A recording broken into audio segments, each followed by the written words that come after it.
Hello friends, আপনারা দেখছেন এটি একটি USB plus Bluetooth double sound চালানো যাবে।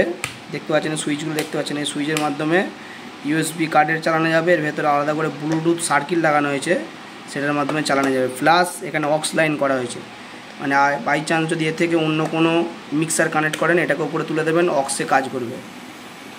এটি বানিয়েছি আমি। পেছন দিকে দেখুন লেখা আছে ইউএসবি আউটপুট, অক্স আউটপুট। অক্সটা থেকে আপনি মিক্সার কানেক্ট করতে পারেন, ঠিক আছে। এটা আপনাদেরকে আমি চালিয়ে দেখাচ্ছি, দেখুন। দেখতে পাচ্ছেন এটি একটি চলছে, আবার এই সুইচটাকে যাই তুলে দেবো, আবার এটা অন্য গানে ট্রান্সফার হয়ে যাবে।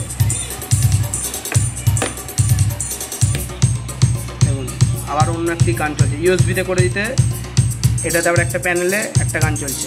দেখতে পাচ্ছেন এটা ডবল কাজ হচ্ছে। আবার এটাকে যাই নিচে নামিয়ে দেবো, আর একটি গান চলবে। আর এটা অক্স আছে, অক্স করে দেওয়া মানে পেছন থেকে মিক্সারের মাধ্যমে আপনি কানেক্ট করতে পারবেন। টোটাল এর মধ্যে দুটো সাউন্ড সিস্টেম একসাথে বাজবে, প্লাস একটি মিক্সার, টোটাল তিনটে একসাথে কানেক্ট করা যাবে। ধন্যবাদ এই ভিডিওটি দেখার জন্য।